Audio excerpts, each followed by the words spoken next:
जय हिंद प्यारे बच्चों, आशा करता हूँ कि आप लोग मस्त और स्वस्थ होंगे और अच्छे से पढ़ाई करते होंगे। आज की इस वीडियो में हम लोग क्लास 10 का इतिहास जो चैप्टर 1 है उससे हम कुछ ऑब्जेक्टिव क्वेश्चन लेकर के आए हैं और इसी में से आपके जो भी ऑब्जेक्टिव क्वेश्चन बनेंगे आपके एग्जाम में वो यहीं से रहेंगे। तो आइए हम शुरू करते हैं। इससे पहले अगर हमारे चैनल पर नए हैं तो चैनल को सब्सक्राइब कर लीजिएगा और नोटिफिकेशन को ऑल कर लीजिएगा ताकि आने वाला प्रत्येक वीडियो आपको मिलता रहे। तो आइए हम क्वेश्चन को शुरू करते हैं। अब शुरू से अंत तक बना रहे और क्वेश्चन को देखें। सबसे पहला क्वेश्चन क्या कहता है वो ध्यान से देखिएगा कि पहला क्वेश्चन है कि फ्रांस की क्रांति का प्रमुख कारण क्या था। जो फ्रांस की क्रांति जो था उसका प्रमुख कारण क्या था, तो याद रखे बच्चे, उसका जो प्रमुख कारण था वो निरंकुश शासन था। क्या था बच्चे, याद रखेगा तो उसका प्रमुख कारण क्या था, तो निरंकुश शासन था। तो एक का करेक्ट से क्या हो जाएंगे, तो बी हो जाएंगे।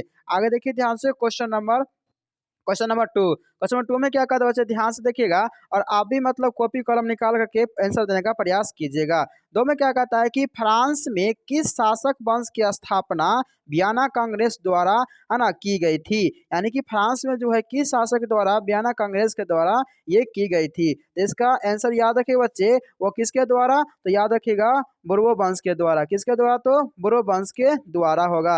यानी कि 2 का करेक्ट आंसर क्या हो जाएगा बच्चे, तो याद रखिएगा 2 का करेक्ट आंसर हो जाएंगे वो हो जाएंगे सी। क्या होंगे, तो सी होंगे। तो किसके द्वारा, तो बुर्बो वंश के द्वारा। आगे देखिए ध्यान से क्वेश्चन नंबर 3 में क्या कहता है कि नेपोलियन संहिता किस वर्ष लागू को की गई। यानी कि नेपोलियन जो संहिता जो है वो किस वर्ष लागू की गई। अब देखिए ध्यान से, नेपोलियन संहिता जो है किस वर्ष लागू किया गया था, तो याद रखिए बच्चे यह नेपोलियन संहिता जो है वह 1804 ईस्वी में, कब, तो 1804 में लागू किया गया था। यानी कि 3 का करेक्ट आंसर क्या हो जाएंगे बच्चे, वो याद रखिएगा वो हो जाएंगे डी। क्या होंगे, तो डी। कब, तो 1804 में। कब, याद रखिए 1804 में। आगे देखिए ध्यान से क्वेश्चन नंबर 4 में क्या कहता है वो ध्यान से देखिएगा। चौथा में कहता है कि वियना सम्मेलन यानी कांग्रेस का अध्यक्ष कौन था। यानी कि वियना सम्मेलन जो है कांग्रेस, इसका अध्यक्ष कौन था। तो याद रखिएगा बच्चे, इसका अध्यक्ष जो बने थे वो मेटरनिक। कौन बने थे, वो मेटरनिक। तो याद रखिएगा इसका करेक्ट आंसर 4 का क्या हो जाएंगे, तो डी हो जाएंगे। यानी कि 4 का करेक्ट आंसर डी, यानी कि मेटरनिक हो जाएंगे, है ना। 4 का डी आंसर हो जाएंगे। आगे देखिए ध्यान से क्वेश्चन नंबर 5 में क्या कहता है कि मेटरनिक व्यवस्था का उद्देश्य क्या था। ये जो मेटरनिक व्यवस्था था इसका, है ना, इसका उद्देश्य क्या था। तो याद रखिएगा इसका जो उद्देश्य था बच्चे वह पुरातन व्यवस्था की पूर्ण स्थापन। यानी कि मेटरनिक जो आए थे तो उसका पुरातन व्यवस्था था उसकी पूर्ण स्थापन करना। यानी कि इसका करेक्ट आंसर क्या हो जाएंगे, तो याद रखिएगा सी हो जाएंगे। ठीक है, यानी कि आपको बता दूं कि इससे ही पहले कौन था, तो नेपोलियन बोनापार्ट था। और इससे ही पहले कौन था, तो लुई सोलावा था बच्चे। ठीक है, यानी कि लुई सोलावा जो था वो हमेशा जनता के बारे में नहीं सोचता था, मगर यहाँ पर नेपोलियन बोनापार्ट आया तो जनता के बारे में सोचा, मगर ये घमंड कर लिया था जिसके कारण मेटरनिक आ गया उसके बाद। और मेटरनिक क्या किया, ये जो लुई इसको नेपोलियन बोनापार्ट वाला शासन था वो खत्म करना चाहा। ठीक है, यानी पुरातन व्यवस्था की पूर्ण स्थापना करने के लिए कौन चाहा, तो मेटरनिक ने चाहा था। तो 5 का करेक्ट आंसर क्या हो जाएंगे बच्चे, तो सी हो जाएंगे। आगे देखिए ध्यान से क्वेश्चन नंबर 6 में क्या कहता है कि मेटरनिक कौन था।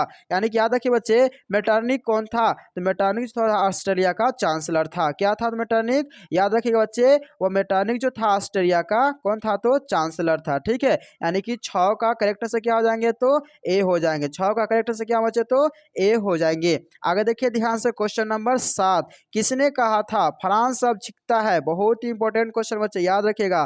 किसने कहा था कि जब फ्रांस छिपता है तो बाकी यूरोप को सर्दी जुकाम हो जाता है। यह बात किसने बोला था, तो याद रखिएगा यह जो बात बोलने वाला था हिटलर। कौन था, तो हिटलर था। यानी 7 का करेक्ट आंसर क्या हो जाएंगे, तो बी होंगे। क्या हो जाएंगे बच्चे, याद रखिएगा, तो बी हो जाएंगे। आगे देखिए ध्यान से क्वेश्चन नंबर 8 में क्या कहता है कि नेपोलियन कोड में कुल कितने कोड थे। नेपोलियन कोड जो थे उसमें कुल कितने कोड थे, तो याद रखेगा उसमें कुल जो थे 5 कोड थे। कितने थे बच्चे, 5 कोड थे। तो 8 का करेक्ट आंसर क्या हो जाएंगे, तो याद रखिएगा बी होंगे। क्या होंगे, तो बी, यानी कि 5। आगे देखिए ध्यान से क्वेश्चन नंबर 9 में क्या कहता है, 9 नंबर कहता है कि रोमानीवाद क्या है। ये रोमानीवाद क्या होता है ना। तो इसका करेक्ट से याद रखिए बच्चे, रोमानीवाद जो होते हैं एक सांस्कृतिक आंदोलन है। क्या बच्चे, तो एक सांस्कृतिक क्या है, तो यह एक आंदोलन है। ठीक है, तो 9 का करेक्ट से क्या हो जाएंगे, तो बी हो जाएंगे। क्या होंगे बच्चे, याद रखिएगा, तो 9 का करेक्ट आंसर बी हो जाएंगे। आगे देखिए ध्यान से क्वेश्चन नंबर 10 में क्या कहता है कि इटली एवं जर्मनी, जो इटली और जर्मनी जो है वर्तमान में किस महादेश के अंतर्गत आते हैं, यानी किस महादेश के अंतर्गत आते हैं। तो इसका करेक्ट आंसर याद रखिए बच्चे, वह यूरोप के अंतर्गत आते हैं। किसके अंतर्गत आते हैं, तो यूरोप के अंतर्गत आते हैं। तो यानी कि 10 का करेक्ट आंसर क्या हो जाएंगे, तो सी हो जाएंगे। आगे देखिए ध्यान से क्वेश्चन नंबर 11। क्वेश्चन नंबर 11 में क्या कहता है कि मारियान किस देश का राष्ट्र का प्रतीक है। यह मारियान जो है वह किस देश के राष्ट्र का यह प्रतीक माना जाता था। अंत इसका करेक्ट आंसर याद रखिएगा, वह फ्रांस के। किसके, तो ये बच्चे फ्रांस के, ठीक है। तो 11 का करेक्ट आंसर क्या हो जाएंगे, तो ए, यानी कि फ्रांस। क्या हो जाएंगे, तो फ्रांस हो जाएंगे। आगे देखिए ध्यान से क्वेश्चन नंबर 12। क्वेश्चन नंबर 12 में क्या कहता है कि राष्ट्रवाद की अवधारणा, राष्ट्रवाद किसे कहते हैं, जो अपने देश के प्रति जागरूक रहता है राष्ट्रवाद कहलाता है। यानी राष्ट्रवाद की अवधारणा का जन्म किस घटना से माना जाता है, यानी किस घटना से राष्ट्रवाद का जन्म ये माना जाता है। तो याद रखिए बच्चे, यह जो होते हैं यह पुनः जागरण, क्या होंगे, तो पुनः जागरण। मैंने आपको पुनः जागरण बताए थे कि 14वीं शताब्दी से, याद रखिए बच्चे 14वीं शताब्दी से, है ना, कब तक, तो 17वीं शताब्दी तक जो भी काल होता है इसी को क्या बोलते हैं, पुनः जागरण। क्या बोलते हैं, इसी को पुनः जागरण काल कहा जाता है। तो 12 का करेक्ट आंसर क्या होंगे बच्चे, वो याद रखिएगा, वो हो जाएंगे ए। क्या हो जाएंगे, तो ए हो जाएंगे। आगे देखिए ध्यान से क्वेश्चन नंबर 13। क्वेश्चन नंबर 13 में क्या कहता है कि वियना कांग्रेस कब हुआ था। ये वियना कांग्रेस जो है बच्चे कब हुआ था। तो याद रखिएगा वियना कांग्रेस जो है वो 1815 ईस्वी में हुआ था। कब हुआ था, तो 1815 में हुआ था। तो इसका करेक्ट आंसर क्या हो जाएंगे, तो ए होंगे। आगे देखिए ध्यान से क्वेश्चन नंबर 14। क्वेश्चन नंबर 14 में क्या कहता है कि 1830 की क्रांति, 1830 की जो क्रांति के बाद फ्रांस में किस किस प्रकार का शासन स्थापित हुआ, यानी कि 1830 की क्रांति के बाद फ्रांस में किस प्रकार का शासन स्थापित हुआ था। तो याद रखिए बच्चे, यह जो हुआ था वह सार्वधानिक, याद रखिए बच्चे वो क्या था, तो सावधानिक राजतंत्र था। इसका क्या गया था, यहाँ पर स्थापित किया गया था। यानी इसका 14 का करेक्ट से क्या होंगे, तो हो जाएंगे बी। क्या होंगे बच्चे, याद रखिएगा, तो बी। आगे देखिए ध्यान से क्वेश्चन नंबर 15। 15 में क्या कहता है कि act of union, act of union किस वर्ष पारित हुआ था। यानी एक्ट ऑफ यूनियन जो है वो किस वर्ष पारित हुआ था। तो याद रखिए बच्चे, यह जो हुआ था 1707 में। कब हुआ था बच्चे, 1707 में हुआ था। तो इसका करेक्ट आंसर क्या होंगे, तो बी। कब हुआ था, 1707 ईस्वी में हुआ था, ठीक है ना। इसका करेक्ट आंसर बी हो जाएंगे। आगे देखिए ध्यान से क्वेश्चन नंबर 16। क्वेश्चन नंबर 16 में क्या कहता है कि यंग यूरोप, देखिए ध्यान से बच्चे, यंग यूरोप जो है का संस्थापक कौन था। यंग यूरोप का संस्थापक कौन था, तो याद रखिए बच्चे इसका संस्थापक जो था वो था मेजनी। कौन था, तो मेजनी था। तो 16 का करेक्ट से क्या हो जाएंगे, तो ए होंगे। क्या होंगे, तो ए हो जाएंगे। कौन थे, तो याद रखिए फिर से मेजनी। कौन थे, तो मेजनी थे। आगे देखिए ध्यान से क्वेश्चन नंबर 17। 17 में क्या कहता है कि इटली के एकीकरण का मसीहा, बहुत इंपॉर्टेंट क्वेश्चन है। इटली के एकीकरण का मसीहा कहा जाता है, किसे कहा जाता है, तो याद रखिएगा वो मेजनी को कहा जाता है। किसको कहा जाता है बच्चे, तो मेजनी को कहा जाता है। याद रखिएगा 17 का करेक्ट से क्या हो जाएंगे, तो बी हो जाएंगे। किसको कहा जाता है, तो याद रखिएगा मेजनी को। यानी इटली का एकीकरण का मसीहा किसे, तो मेजनी को कहा जाता है। आगे देखिए ध्यान से क्वेश्चन नंबर 18।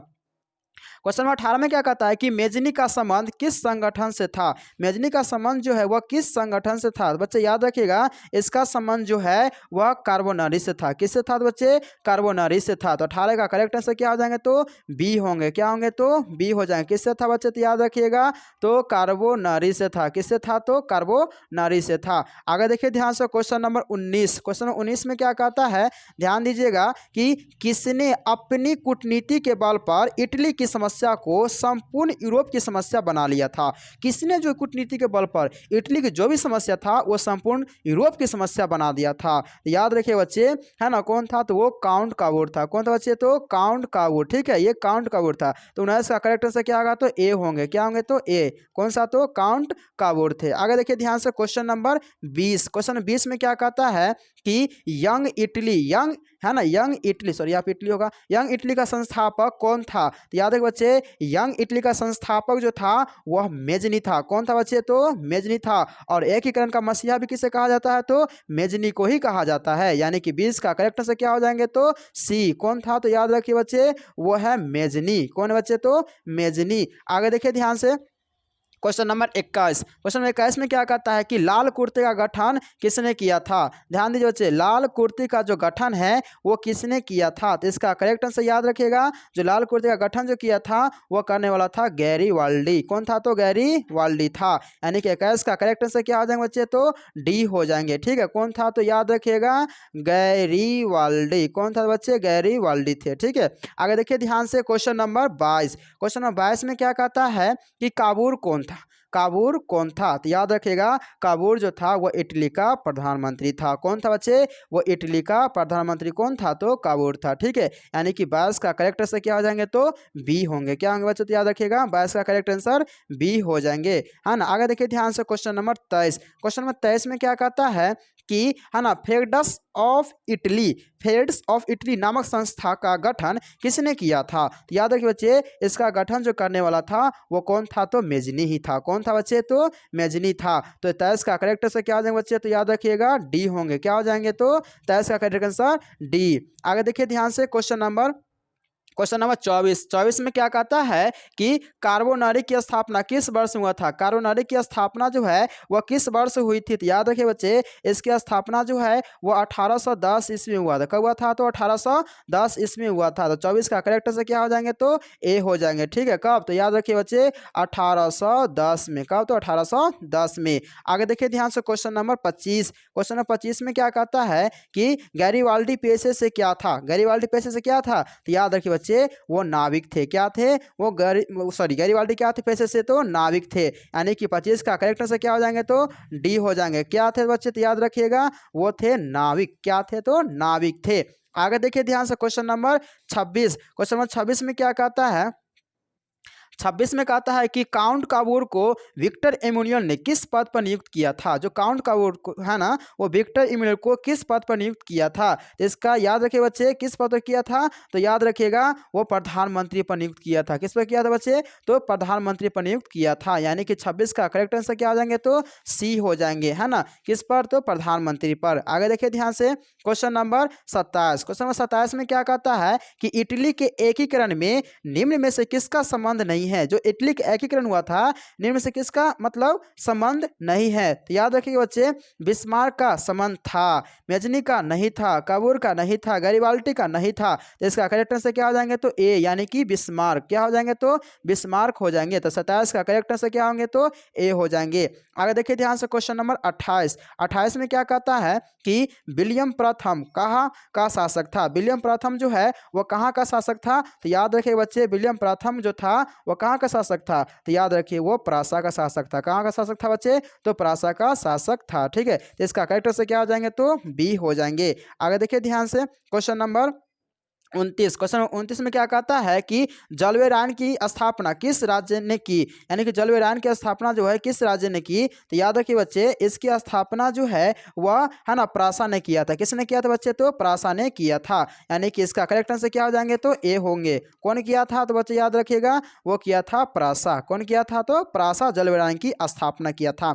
आगे देखिए ध्यान से क्वेश्चन नंबर 30। 30 में क्या कहता है कि सीडान का युद्ध किसके बीच हुआ था। सीडान का युद्ध जो बच्चे किसके बीच में हुआ था। तो याद रखिएगा सीडान का युद्ध हुआ था ऑस्ट्रिया और प्रासा के बीच में हुआ था। किसके किसके बीच में, तो ऑस्ट्रिया प्रासा। प्रासा के नाम क्या बताए थे, है ना। आप लोग सब्जेक्टिव नहीं पढ़े, जरूर जाकर पढ़िएगा। ठीक है, यानी इसका जर्मनी बता दे। क्या बताया, तो बच्चे याद रखिएगा, तो जर्मनी। क्या, तो जर्मनी। ऑस्ट्रिया और प्रासा के बीच में सीडान का युद्ध हुआ था। तो इसका करेक्ट से क्या हो जाएंगे, तो ए होंगे। आगे देखिए ध्यान से क्वेश्चन नंबर 31। 31 में क्या कहता है कि बिस्मार्क किस विद्वान की विचारधारा से प्रभावित था। ये जो बिस्मार्क जो था वो किस विचारधारा से प्रभावित था। तो याद रखिए बच्चे, ये जो बिस्मार्क जो है वह किस धारा से, तो याद रखिएगा वह हीगेल। कौन थे, तो हीगेल। यानी कि हीगेल के जो थे, है ना, इसकी विचारधारा से प्रभावित थे। 31 का करेक्ट आंसर क्या आ जाएंगे, तो बी हो जाएंगे। कौन थे, तो हीगल। कैसे क्या होगा, तो बी होंगे। आगे देखिए ध्यान से क्वेश्चन नंबर 32। 32 में क्या कहता है कि जर्मनी, देखिए ध्यान से, जर्मनी एवं इटली के एकीकरण के विरुद्ध निम्न कौन थे। यानी जर्मनी और इटली के विरुद्ध में एकीकरण के कौन थे। तो याद रखिएगा इसके विरुद्ध में थे वो कौन थे, तो ऑस्ट्रिया। कौन थे, तो याद रखिए बच्चे वो ऑस्ट्रिया थे। ठीक है, यानी कि 32 का करेक्टर से क्या हो जाएंगे, तो हो जाएंगे सी। क्या होंगे, तो सी। आगे देखिए ध्यान से क्वेश्चन नंबर 33। 33 में क्या कहता है, ध्यान दीजिएगा कि नेपोलियन ने जर्मनी में किस संघ की स्थापना की। नेपोलियन जो है जर्मनी में किस संघ की स्थापना की, तो याद रखिए बच्चे वह जो है राइन संघ, किसकी, तो याद रखिएगा तो राइन संघ की स्थापना किया था। यानी कि 33 का करेक्ट आंसर क्या हो जाएंगे, तो सी होंगे बच्चे, क्या हो जाएंगे, तो सी हो जाएंगे। आगे देखिए ध्यान से क्वेश्चन नंबर 34। 34 में क्या कहता है कि किस युद्ध के बाद जर्मनी का एकीकरण हुआ था, किस युद्ध के बाद जर्मनी का एकीकरण हुआ था, तो याद रखिएगा वह सीडान का युद्ध था। क्या था बच्चे, तो याद रखिएगा वह सीडान का युद्ध था, यानी सीडान के युद्ध के बाद क्या जर्मनी का एकीकरण हुआ था। यानी कि इसका करेक्ट आंसर क्या हो जाएंगे, तो डी हो जाएंगे। आगे देखिए ध्यान से क्वेश्चन नंबर 35। 35 में क्या कहता है कि जर्मनिया क्या थी, जर्मनिया क्या थी, तो याद रखिए बच्चे जर्मनिया जो है वह जर्मनी का प्रतीक है। क्या है, तो जर्मनी का क्या है, तो यह एक प्रतीक है। यानी कि 35 का करेक्ट से क्या हो जाएंगे, तो बी होंगे। क्या होंगे बच्चे, तो बी हो जाएंगे। आगे देखिए ध्यान से क्वेश्चन नंबर 36। 36 में क्या कहता है कि जर्मनी का एकीकरण कब पूरा हुआ, ये जर्मनी का एकीकरण जो है यह कब पूरा हुआ था, तो याद रखिए बच्चे जर्मनी का एकीकरण जो है वह 1871 ईस्वी में पूरा हुआ था। कब हुआ था, तो 1871 ईस्वी में पूरा हुआ था। तो इसका करेक्ट से क्या हो जाएंगे, तो सी हो जाएंगे 1871 ईस्वी में। आगे देखिए ध्यान से क्वेश्चन नंबर 37। 37 में क्या कहता है कि जलवेरायन एक संस्था थी। याद रखिए बच्चे कि जलवेरायन क्या थी, तो याद रखिएगा जलवेरायन जो है एक व्यापारियों की संस्था थी, जिसमें व्यापारी लोग क्या किए, उसके लिए मतलब बनाया गया था एक संस्था जिसमें सभी व्यापारी आकर के टैक्स को दे सके। मतलब वही संस्था बनाया गया किसके अगुवाई में, तो ये नेपोलियन बोनापार्ट थे, मतलब वहाँ का शासक सम्राट, उसमें क्या बनाया गया था, जलवेरायन एक संस्था बनाया गया था। तो याद रखिएगा यह जलवेरायन एक संस्था थी, किसके लिए संस्था थी, तो याद रखिए बच्चे यह व्यापारियों के लिए, किसके लिए, तो व्यापारियों के लिए। कौन बनाया था, तो याद रखिएगा नेपोलियन बोनापार्ट ने बनाया था। ठीक है, तो इसका करेक्ट आंसर क्या हो जाएंगे, तो बी हो जाएंगे। आगे देखिए ध्यान से क्वेश्चन नंबर 38। 38 में क्या कहता है कि सेडाओ के युद्ध में किसकी पराजय हुई, यानी किसकी पराजय होगी सेडान के युद्ध में, तो याद रखिएगा बच्चे वह जो पराजय हुआ था वो ऑस्ट्रेलिया, क्या, तो ऑस्ट्रेलिया की पराजय हो जाती है। यानी इसका करेक्ट आंसर क्या हो जाएंगे, तो ए हो जाएंगे। ठीक है, ऑस्ट्रेलिया याद रखा, ऑस्ट्रेलिया ने बच्चे ऑस्ट्रेलिया याद करिएगा।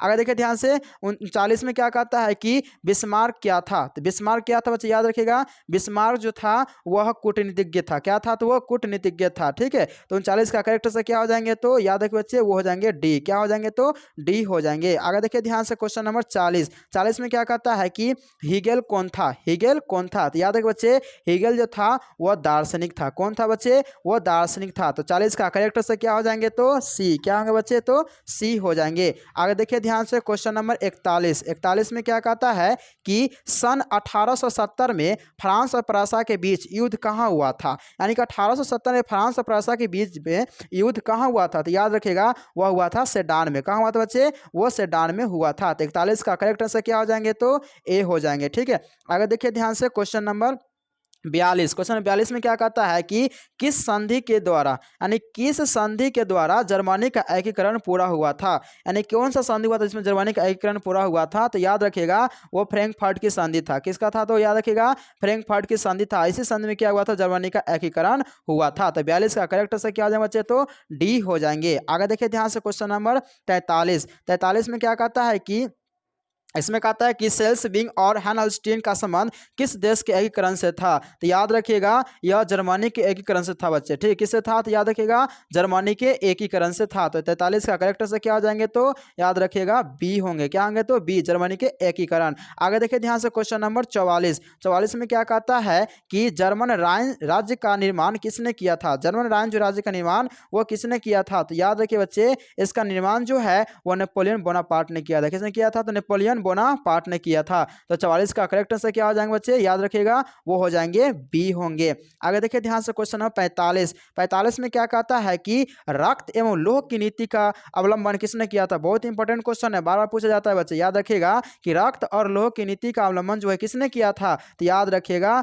वो है बिस्मार्क। कौन है, तो याद रखिएगा बिस्मार्क ने किया था। यानी कि 45 का करेक्ट आंसर क्या हो जाएंगे, तो सी हो जाएंगे। आगे देखिए ध्यान से क्वेश्चन नंबर है ना 46। 46 में क्या कहता है, 46 में कहता है कि फ्रैंकफर्ट की संधि कब हुई थी, तो याद रखिए बच्चे फ्रैंकफर्ट की संधि जो हुई थी वह कित कब हुआ था, तो 1871 में। कब हुआ था बच्चे, याद रखिएगा तो 1871 में हुआ था। 46 का करेक्ट से क्या हो जाएंगे, तो है ना डी होंगे। क्या होंगे बच्चे, याद रखिएगा तो डी होंगे। आगे देखिए ध्यान से क्वेश्चन नंबर 47। 47 में क्या कहता है कि सेडान का युद्ध कब हुआ था, बच्चे याद रखिए सेडान का युद्ध कब हुआ था, तो याद रखिएगा सेडान का युद्ध जो हुआ था बच्चे वो 1870 में हुआ था। कब हुआ था, तो 1870 में, है ना, याद कर लीजिएगा जाएगा कब, तो 1870 में। करेक्ट से क्या होंगे तो 20 हो जाएंगे। आगे देखिए ध्यान से क्वेश्चन नंबर 48 में क्या कहता है कि जर्मनी के एकीकरण का प्रमुख है ना वास्तुकार कौन था। जर्मनी का एकीकरण का प्रमुख वास्तुकार कौन था, तो याद रखिएगा वो था बिस्मार्क। कौन था, तो याद रखिए बच्चे वो था बिस्मार्क। 48 का करेक्ट आंसर क्या हो जाएंगे तो डी होंगे। आगे देखिए ध्यान से क्वेश्चन नंबर 49 में क्या कहता है कि 1871 में कौन सी संधि हुई थी। तो 1871 में कौन सी संधि हुई थी, तो याद रखिएगा फ्रैंकफर्ट की संधि हुई थी बच्चे। कौन सी संधि हुई थी, याद रखिएगा तो फ्रैंकफर्ट की संधि हुई थी। तो इसका करेक्ट से क्या हो जाएंगे तो ए होंगे। ठीक है, आगे देखिए ध्यान से, है ना। अगला क्वेश्चन बच्चे है 50 में क्या कहता है, देखिए ध्यान से, है ना। 50-50, है ना। 50 में कहता है जर्मनी के एकीकरण के लिए कौन उत्तरदायी था, यानी जर्मनी के एकीकरण के लिए कौन उत्तरदायी था बच्चे। तो याद रखिएगा इसके लिए उत्तरदायी था तो वो बिस्मार्क था। कौन था, बिस्मार्क था। तो 50 का करेक्ट से क्या हो जाएंगे तो बी होंगे। ठीक है, आगे देखिए ध्यान से क्वेश्चन नंबर 51 में क्या कहता है, यूरोप का मरीज, बहुत बार क्वेश्चन पूछा गया बच्चा, बहुत इंपॉर्टेंट क्वेश्चन भी है। यूरोप का मरीज किसे कहा जाता था, याद रखिएगा यूरोप का मरीज जो बच्चे वह बोला जाता है तुर्की को। किसको कहा जाता है तो तुर्की को, यानी इसका करेक्ट आंसर क्या हो जाएंगे, याद रखिएगा ए होंगे। क्या होंगे तो ए। किसको कहा जाता है, तो याद रखिए बच्चे वह कहा जाता है तुर्की को। किसको कहा जाता है, तुर्की को। आगे देखिए ध्यान से क्वेश्चन नंबर 52 में क्या कहता है कि यूरोप वासियों के लिए किस देश का साहित्य एवं विज्ञान प्रेरणा का स्रोत रहा है। यूरोप वासियों के लिए, है ना, किस देश का साहित्य एवं विज्ञान प्रेरणा का स्रोत रहा है, तो बच्चे याद रखिएगा, है ना, वह जो है यूनान। क्या है तो बच्चे यो है यूनान, है ना, यूनान के लिए। तो 52 का करेक्ट से क्या हो जाएंगे तो बच्चे बी होंगे। क्या होंगे तो बी हो जाएंगे। आगे देखिए ध्यान से क्वेश्चन नंबर 53 में क्या कहता है कि यूनान के स्वतंत्रता संग्राम में किसकी पराजय हुई थी, यानी यूनान के स्वतंत्रता संग्राम जो था इसमें किसकी पराजय हो गई थी। तो बच्चे याद रखिएगा इसमें पराजय जो हुआ था वह तुर्की को हुआ था। किसको, तो बच्चे तुर्की को। तो 53 का करेक्ट से क्या हो जाएंगे तो बी होंगे। क्या होंगे बच्चे, याद रखिएगा तो बी हो जाएंगे। आगे देखिए ध्यान से क्वेश्चन नंबर 54 में क्या कहता है, तो 1829 ईस्वी के एड्रियानोपोल की संधि किस देश के साथ हुआ था। तो याद रखिएगा यह जो हुआ था वह रूस के साथ। किस साथ हुआ था बच्चे, याद रखिएगा तो रूस के साथ हुआ था। 54 का करेक्ट क्या होंगे तो ए हो जाएंगे। ठीक है, किसके साथ, तो याद रखिएगा बच्चे तो वह हुआ था रूस के साथ हुआ था। आगे देखिए ध्यान से क्वेश्चन नंबर 55 में क्या कहता है कि यूरोपीय सभ्यता का पालन किस देश को कहा जाता है। तो याद रखिएगा किस देश को कहा जाता है, तो वह कहा जाता है यूनान को। किसको कहा जाता है बच्चे, तो यूनान को कहा जाता है। तो इसका करेक्ट क्या हो जाएंगे तो डी, यानी कि 55 का करेक्ट आंसर डी होगा। किसको कहा जाता है तो यूनान को। किसको, यूनान को कहा जाता है। आगे देखिए ध्यान से क्वेश्चन नंबर 56 में क्या कहता है कि हंगरी की भाषा क्या है। हंगरी की भाषा क्या है, याद रखिएगा हंगरी की भाषा बच्चे है म्यांमार, है ना, मैंग्यार है। यानी 56 का करेक्ट आंसर क्या हो जाएंगे तो बी होंगे। क्या होंगे तो बी हो जाएंगे। आगे देखिए ध्यान से क्वेश्चन नंबर 57 में क्या कहता है, 57 कहता है यूरोपीय राष्ट्रवाद के प्रभावी होकर, है ना, किस भारतीय शासक ने जैकोबिन क्लब की स्थापना किया था। तो याद रखिएगा वह टीपू सुल्तान था। कौन था, तो वह टीपू सुल्तान था। इसका करेक्ट से क्या हो जाएंगे तो हो जाएंगे बी। क्या होंगे बच्चे तो बी हो जाएंगे। आगे देखिए ध्यान से क्वेश्चन नंबर 58 में क्या कहता है कि 19वीं शताब्दी में यूरोप में राष्ट्रवाद के विकास का क्या परिणाम था। तो इसका करेक्ट से क्या हो जाएंगे, वो हो जाएंगे डी, राष्ट्रीय राज्यों की स्थापना। क्या होंगे तो राष्ट्रीय राज्यों की स्थापना। मैंने टोटल यहाँ पे बच्चे 58 क्वेश्चन बताए हैं। और फर्स्ट चैप्टर जो हिस्टोरी जो बच्चे, है ना, ये हिस्टोरी का जो भी फर्स्ट जो चैप्टर है ना, उससे जो भी क्वेश्चन ऑब्जेक्टिव बनने वाला था मैं टोटल के टोटल निचोड़ निकाल करके 58 क्वेश्चन लाए हैं। और मैं विश्वास के साथ कहता हूँ कि इसी अगर फर्स्ट चैप्टर से जो भी ऑब्जेक्टिव पूछेगा तो आपको इसी में से ही आएगा। इसलिए आप जरूर एक बार, अगर नहीं समझ में आता एक बार जरूर और देखें और इसको याद कर लीजिएगा। अगर अच्छा लगा होगा तो दोस्तों के साथ जरूर शेयर कीजिएगा। और हमारे चैनल पर नए हैं तो चैनल को सब्सक्राइब कर लीजिएगा ताकि आने वाला प्रत्येक वीडियो आपको इस तरह से मिलता रहे। तब तक के लिए जय हिंद।